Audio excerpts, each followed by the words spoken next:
Chapter 15. So what are we doing here? Sarah asked as he and Exile ascended the first stairwell into a large open room. The wolf took a seat in the middle of the chamber and sat down, crossing his legs. Come, he said and patted the floor beside him.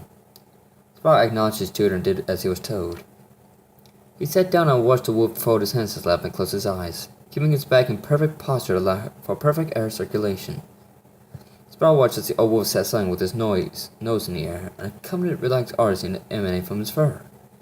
The glow seemed to pulse in time with the wolf's slow, methodical breathing. After Spyro had been watching him for a while, he began to grow restless. He started to look around the chamber they were in. All the while were mosaic artworks on the walls. Each consisted of the same dragon in different poses for each one. Spyro noticed that it was a black dragon with one blue eye and one red. In each mosaic, the dragon's mouth was wide and rolled with wisps of white-lit tiles blown from his mouth. Each of the designs for the white tiles were different. Some were sharp and jagged, while others were soft and flung along with several combinations in between. Are you breathing? Exo asked, his voice echoing inside the vast chamber. The suddenness of his voice caused Spyro to jump. Yeah, I'm still breathing. Spyro turned nervously, stared down sideways at the canine. Good. Exo nodded, his eyes too closely dove deeper into his meditation. Continue to breathe. Spyro narrowed his eyes at the wolf as he pondered what he had said. After a moment, he sat upright and aligned his spine as he sat as straight as possible. He stared at the mosaic directly in front of him across the chamber and sighed. The sound of his sigh echoed throughout the chamber. Shh! Exo exiled. What? Spyro asked, looking around in alarm, half expecting a name to jump out and attack them. You're making too much noise, the wolf replied Spyro casually. I'm not Sparks, Spyro pointed out, not realizing to the wolf didn't fully grasp what he was talking about. I was just breathing like you told me to. You're breathing too loud, Exo replied. Calm your breathing within your mind. How do I calm my breathing? I'm calm right now, Spyro retorted. He was already starting to feel his temper rise. Listen to yourself, Exo explained. You're being noisy and thus your breathing is not calm. That doesn't make any sense, Spyro snapped. I was completely calm until you started talking to me. Listen to your voice, Purple Dragon. Exo cracked one eye and fixed Spyro with it. I'm speaking to you and now. My breathing is calm. Do you hear any echo? Spyro's eyes went as he realized what the wolf was saying. The old wolf's voice had not even so much as reverberated out the walls. So what am I supposed to do? Spyro asked, trying to keep his voice down, but still it caused an echo throughout the chamber. Learn to breathe correctly, Exo stated plainly. A calm wind moves swifter than a clenched fist. Spyro stared at Exo for a long, hard moment. There was something about his statement that reminded him of Ignitus. It was since Spyro understood what the wolf was saying. The purple dragon took in a deep breath and slowly exhaled. As if in response, a soft wind blew through the chamber and rose to Exile's fur. The old wolf smiled proudly and continued to meditate. How are you feeling? Candace asked him as she nuzzled his cheek lovingly. The other dragon only smiled with a slight bob of his head. His throat hurt too much from the rush coughing and a spilling of volcanic residue in his lungs. The coloration in his scalps returned to his usual bright green, and his eyes looked lively than they had been the past several weeks. Is there anything I can get you? Candace continued.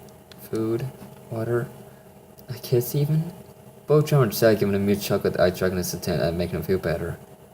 John gave it to her, decided to have him mouth water to her. Candace nodded, content with his answer. She walked over to the empty basin and looked down.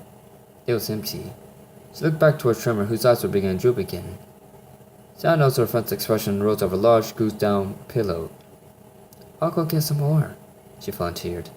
Before Candace could say anything, she ducked around the entrance curtain into the bright sunlight. Tremor and Candace stared after her as they listened to her footsteps fade away before smiling to one another. Sally trotted along the walkways to the gardens. The warm stones fell into her feet and she gained a slight spring in her steps.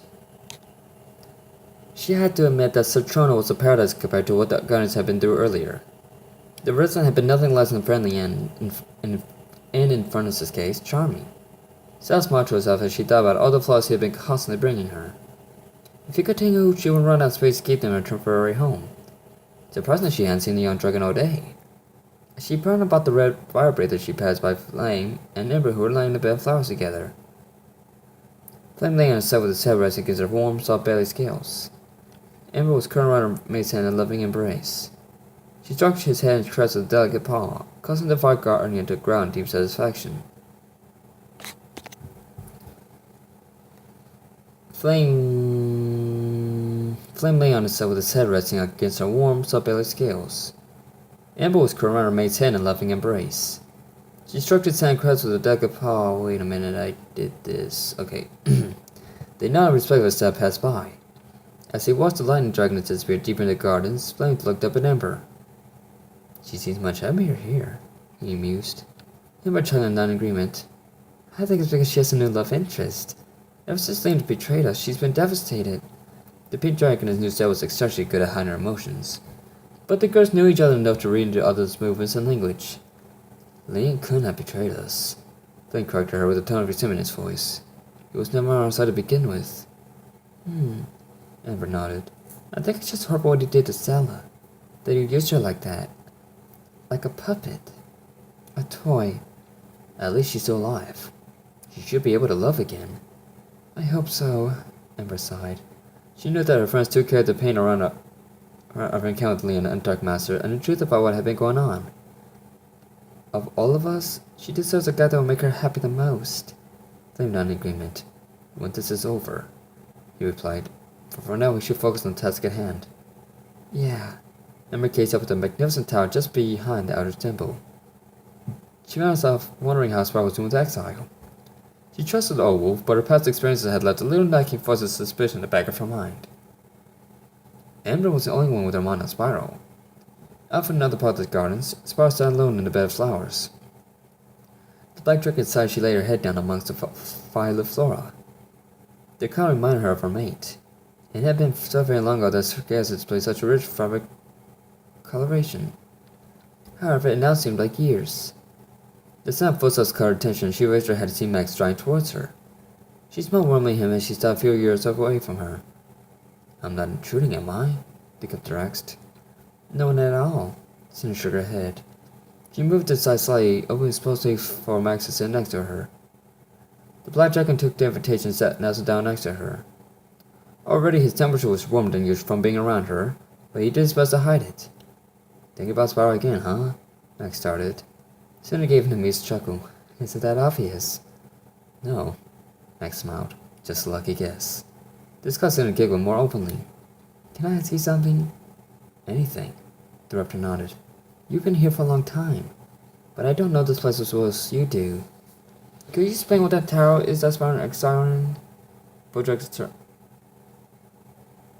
dragons turned to stare over the tower beyond the living pavilions. Well, I can't tell you much about what's going on inside there, Max started. As long as I've been here, no one has ever gone inside from what any of us have seen. Spyro's the first. Cinder broke her started looking at him in an almost skeptical manner. The elders get to know of this tower very secret. From what I've heard from some of the elder dragons, it's also known as the Tower of Enlightenment.